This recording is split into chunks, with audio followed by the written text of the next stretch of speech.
Pada bulan Ramadan kali ini, kuliner lontong tetel yang berada di Jalan Sabuk Alu, Wonosobo benar-benar menyajikan masakan yang berbeda, yakni lontong tetel daging unta. Sepintas daging unta mirip dengan daging sapi, namun teksturnya lebih halus dan lebih empuk dari daging sapi. Daging unta tersebut diiris kecil-kecil. Daging yang didatangkan langsung dari Arab tersebut dicampur dengan lontong, daun bawang, kacang hijau, serta jagung. Dipadukan dengan kuah santan yang menggunakan rempah-rempah dan perkasa sehingga aromanya lebih harum. Salah satu konsumen, Tarmin, mengaku baru kali ini mencicipi tetel daging unta. Rasanya lebih lembut dibanding daging sapi. Dengan dicampur lontong, terasa semakin nikmat sensasi daging ontanya. Daging unta ini rasanya menurut saya ini ya hampir kayak mirip-mirip daging sapi lah, cuma ini lebih lembut, lebih gurih. Terus aromanya nggak kayak daging sapi. Jadi lebih enak lebih enak. Ya jelas lebih enak. Pengelola lontong tetel Sutriyono menjelaskan selama bulan Ramadan ini permintaan tetel daging unta cukup baik, yakni hingga 5 kilo per hari. Daging unta didatangkan langsung oleh importir dari Arab. Ini kan bulan spesial ya, bulan Ramadan, tentu kami juga ingin menyajikan menu yang spesial dan kami memilih daging unta agar nyambung dengan situasinya, yaitu di bulan Ramadan, karena daging unta kan identik dengan negara Arab Timur Tengah ya, dan mayoritas di Indonesia juga di sini kan umatnya Muslim, jadi kami menciptakan menu ini khusus untuk bulan Ramadan di tahun ini. Harga lontong tetel daging unta mahal, tidak perlu khawatir. Dengan hanya Rp45.000 seporsi, Anda dapat menikmati sensasi sajian daging unta yang nikmat. Dari Wonosobo, Jawa Tengah, Didik Dono Hartono, iNews melaporkan.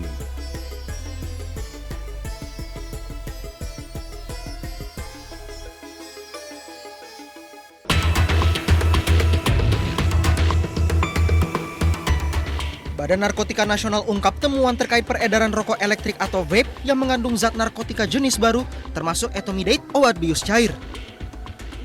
Dari hasil temuan BNN, vape menjadi salah satu media penyalahgunaan narkoba berdasarkan hasil uji sampel terhadap ratusan produk. Peredaran vape berisi etomidate atau obat bius sangat berbahaya karena penggunaannya sulit terdeteksi. Terkait hal itu, BNN berencana mengajukan rekomendasi pelarangan vape secara menyeluruh. Penyalahgunaan narkoba di dalam media vape itu memang sudah dalam tahap yang sangat membahayakan.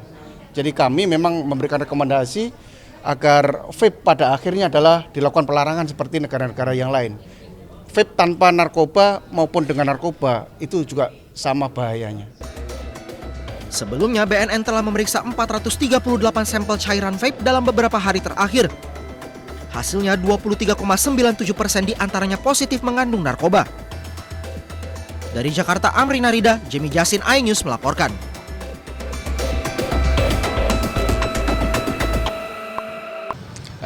Nggak setuju sih, karena kan pasti regulasinya juga agak berantakan ya. Karena kalau dilarang semua tanpa aturan yang jelas juga bikin bingung juga para konsumennya gitu.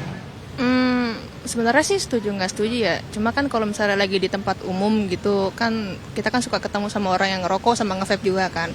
Tapi aku kayak kalau ketemu sama orang yang merokok yang bakar gitu, aku agak lebih kurang nyaman gitu dibanding sama yang vape. Karena kan kalau vape kayaknya asapnya kayak langsung hilang gitu kan, karena segitu wangi-wangi segala macam. Tapi kalau misalnya nanti tiba-tiba ada larangan seperti itu, terus orang-orang udah nggak ada lagi pengguna vape, terus jadi kan otomatis mungkin jadi lebih banyak yang pengguna rokok.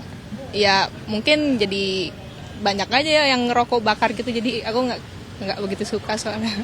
Bahayanya bahaya apa dulu ya? Soalnya kan kayak kalau dibanding sama rokok juga sama-sama bahaya ya kan.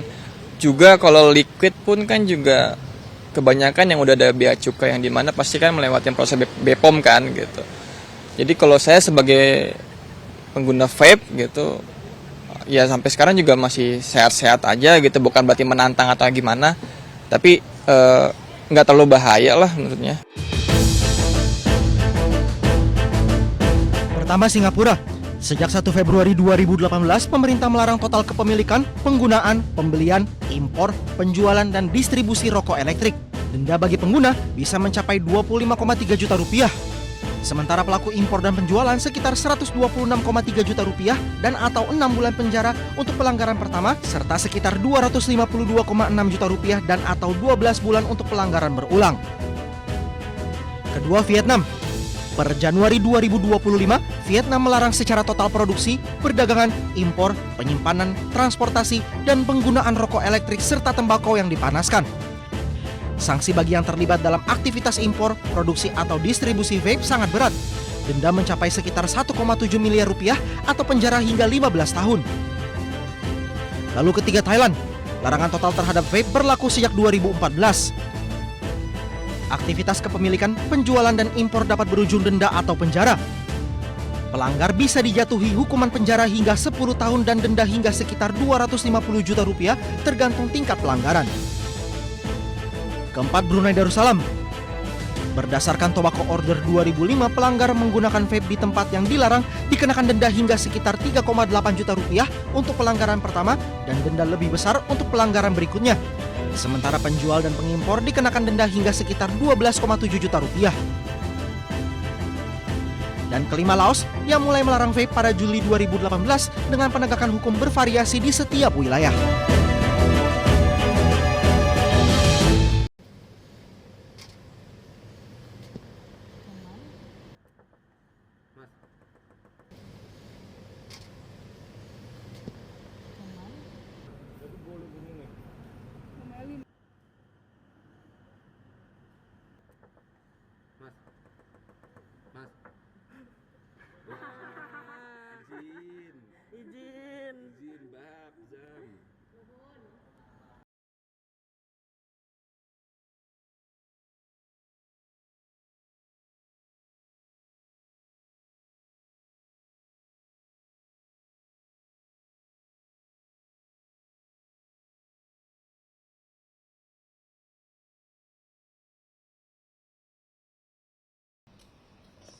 Ini sejak pagi hari tadi, kira mulainya kurang lebih pukul 9 pagi teman-teman sudah memberikan kabar kepada seluruh masyarakat terkait perhatian publik yang apa saja orangnya dan sebagainya, makanya saksi sampai 18 orang, konstruksi peristiwa ditarik juga sampai ke belakang.